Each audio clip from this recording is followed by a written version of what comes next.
আমার সবকটা গোলাপ জাম তৈরি হয়ে গেছে, এবারে ভেজে নেব।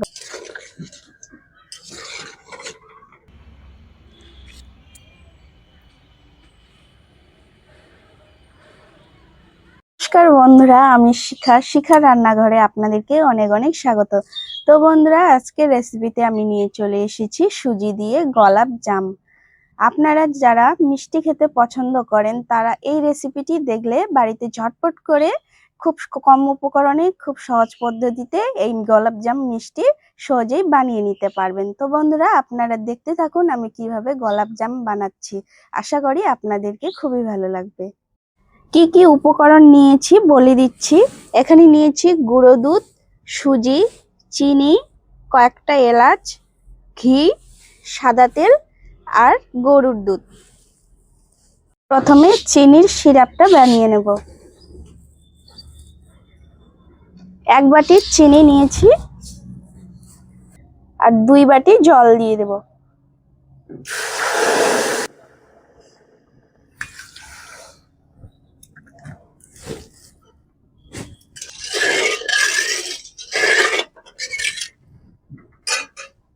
আর দিয়ে দেব 4টে সাদা এলাচ।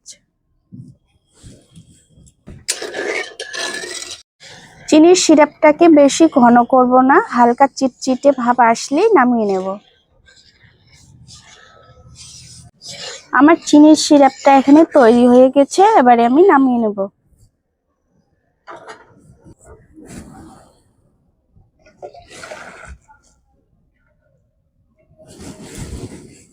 চিনির সিরাপটা বানিয়ে নেওয়ার পরে আমি আবার কড়াই বসিয়ে দিয়েছি।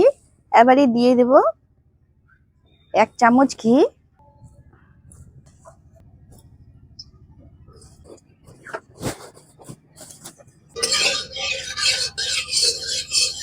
এবারে দিয়ে দেব সুজি।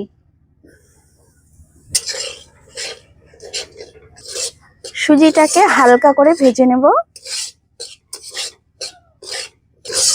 দেখুন বন্ধুরা, সুজিটার হালকা করে কালার চেঞ্জ হয়ে গেছে। সুজিটা ভাজা হয়ে গেছে, আর বেশি ভাজবো না। এবারে আমি দিয়ে দেব দুধ। অল্প করে দুধ দিয়ে সুজিটাকে মেশাবো।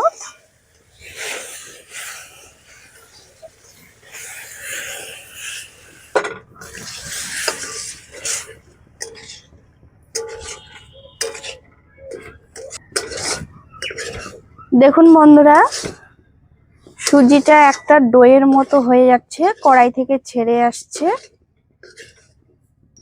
এই পর্যায়ে আমি নামিয়ে নেব।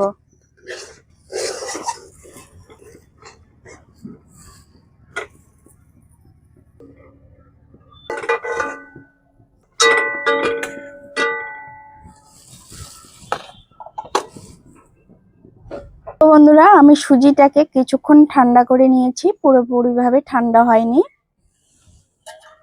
এবারে আমি দিয়ে দেব গুঁড়ো দুধ 2 চামচ আর 1/2 চামচ দিয়ে দেব ঘি।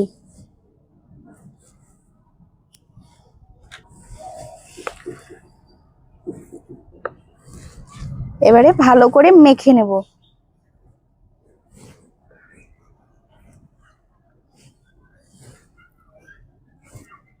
বন্ধুরা, আপনারা যারা আমার ভিডিওটা নতুন দেখছেন তাদের কাছে আমার অনুরোধ, আমার চ্যানেলটিকে সাবস্ক্রাইব করে দেবেন। আর যারা আগে থেকে করে রেখেছেন তাদেরকে অসংখ্য অসংখ্য ধন্যবাদ।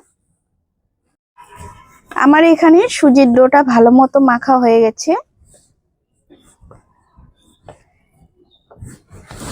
এবারে ছোট ছোট লেচি কেটে নেব।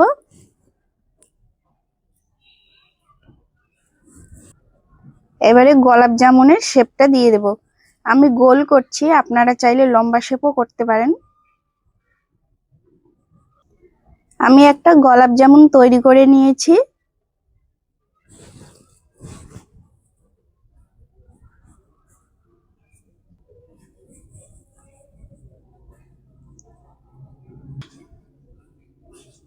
আরেকটা গোলাপ জামুন তৈরি করে নিয়েছি।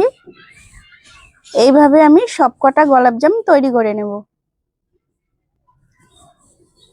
তো বন্ধুরা, আমার সবকটা গোলাপ জাম তৈরি হয়ে গেছে, এবারে ভেজে নেব। কড়াই বসিয়ে দিয়েছি, এবারে দিয়ে দেব তেল।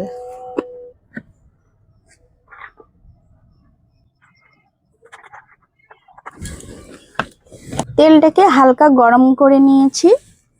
এবারে গোলাপ জামুনগুলো দিয়ে দেব।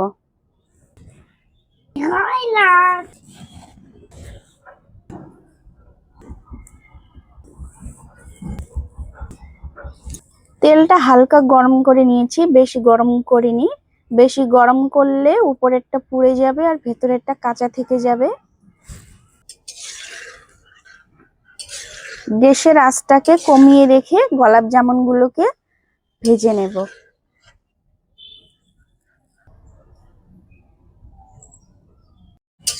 দেখুন বন্ধুরা, গোলাপ জামের কালারটা দেখুন কত সুন্দর এসেছে। আর কিছুক্ষণ ভেজে নেব।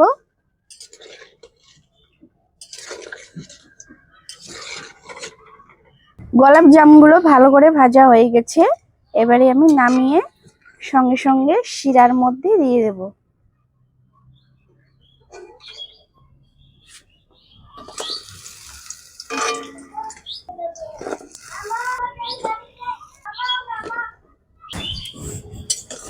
ভালো করে একটু মেখে দেব।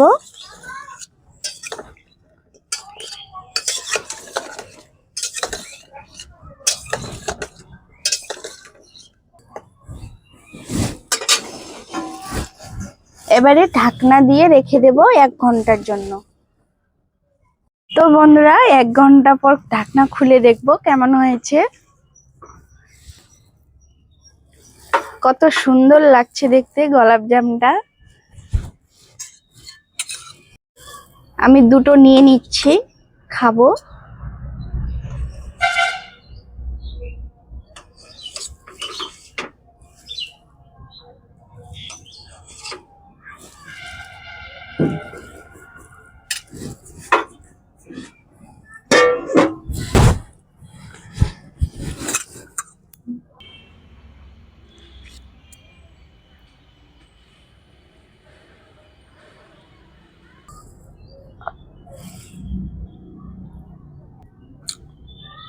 একদম দোকানের মতো লাগছে বন্ধুরা। আপনারা বাড়িতে না বানালে বিশ্বাসই করবেন না কত সুন্দর হয়েছে গোলাপ জামটা। তো বন্ধুরা, আমার এই সুজি দিয়ে গোলাপ জাম রেসিপিটি আপনাদের কেমন লাগলো?